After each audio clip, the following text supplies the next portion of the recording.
Assalamualaikum warahmatullahi wabarakatuh. Perkenalkan, nama saya Ade Fadli, nomor pokok mahasiswa saya 21301655. Kelas reguler 1, klaster 1 3A, mata kuliah Praktek Teknologi Perlindungan Tanaman, dosen pengampu Ibu Trianinta Ginting, dengan tugas mengenali hama invertebrata atau serangga dan gejala serangan pada tanaman budidaya.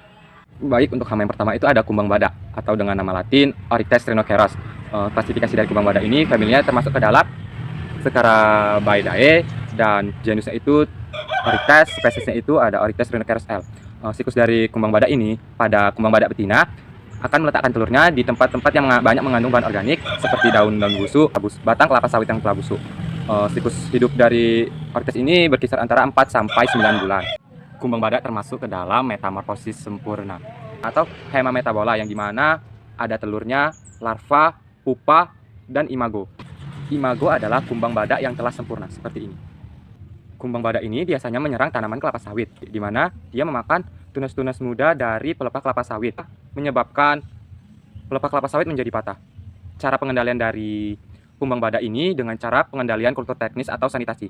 Sanitasi merupakan pengendalian yang sangat efektif untuk dilakukan.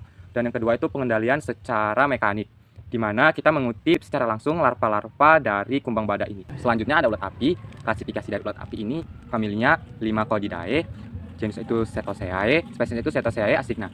Siklus hidupnya itu berkisar antara 106 hari sampai 138 hari, termasuk ke dalam metamorfosis sempurna, di mana dimulai dari telur, larva, pupa, dewasa. Biasanya ulat api ini menyerang tanaman kelapa dan kelapa sawit, di mana dia memakan dedaunan kelapa ataupun kelapa sawit, yang menyebabkan daun dari tanaman kelapa atau kelapa sawit menjadi gundul. Untuk pengendalian hama ulat api ini bisa dilakukan secara mekanis, dilakukan dengan hand tagging, dengan perangkap berupa sinar lampu, dapat juga dilakukan dengan mengisi ember yang diisi dengan air deterjen. Yang kedua itu secara kimia, dilakukan dengan cara menyemprotkan insektisida. Yang ketiga itu ada secara biologis, dengan memanfaatkan musuh alami. Jadi kita memanfaatkan musuh alami untuk memberantas dari serangan hama ulat api ini.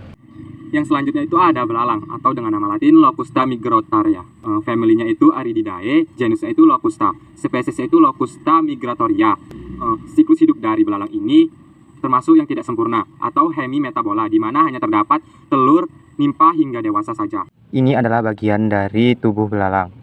Ini adalah kaput atau kepala belalang yang memiliki sepasang antena. Dan ini adalah toraks atau dada, dan memiliki kaki-kaki dan sepasang sayap. Dan ini adalah abodemen atau perut dari belalang.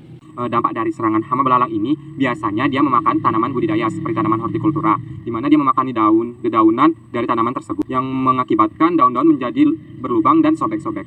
Cara pengendalian hama belalang ini yang pertama itu secara kultur teknis atau dengan cara pengolahan lahan dengan cara membaca.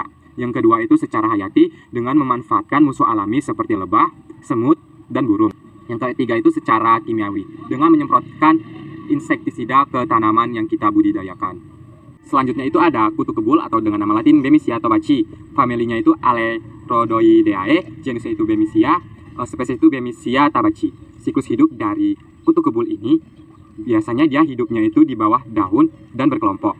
Pada kutu kebul betina, dia meletakkan telur di bawah daun. Telurnya itu mencapai 400 butir dan akan menetas selama 5-10 hari. Lama hidup dari kutu kebul ini, jika dia menyerang tanaman yang sehat, akan mencapai 24 hari. Sedangkan jika dia menyerang tanaman yang telah terkena virus, hanya mencapai 21 hari. Dan kutu kebul ini termasuk ke dalam metamorfosis tidak sempurna atau hemimetabola, di mana hanya terdapat telur, nimpa, dan imago. Gejala serangan dari hama kutu kebul ini, tanaman yang diserang menjadi kerdil, daun, batang mengkerut karena adanya embun jelaga hitam yang menutupi stomata. Kutu kebul yang menyerang biasanya dia menghisap cairan dari tanaman tersebut yang mengakibatkan jaringan tanaman tersebut menjadi rusak. Cara mengatasi hama kutu kebul ini menggunakan musuh alami. Yang kedua menggunakan jebakan yellow trap yang diberi lem. Yang ketiga itu semprot dengan air jika serangannya tidak terlalu berat. Yang keempat itu menggunakan insektisida. Selanjutnya itu ada hama ulat penggulung daun pisang atau Erionota trax L. Familinya itu Hesperidae, jenisnya itu Erionota, spesiesnya itu Erionota trax L. Siklus hidup dari ulat penggulung daun pisang ini berkisar antara 5-6 minggu. Metamorfosisnya termasuk yang sempurna atau holometabola, di mana ada telur, larva, pupa, dewasa. Dampaknya dari serangan hama ulat penggulung ini, daun yang terserang ulat biasanya tergulung dan membentuk menyerupai tabung, dan jika kita buka akan ditemukan ulat di dalamnya. Ini bentuk ulatnya. Cara pengendalian hama ini secara mekanis, di mana kita memunguti langsung daun-daun yang tergulung. Jika ada ulat di dalamnya langsung kita musnahkan. Atau yang kedua dengan cara biologis, dengan cara memanfaatkan predator alami seperti burung gagak dan burung kutilang.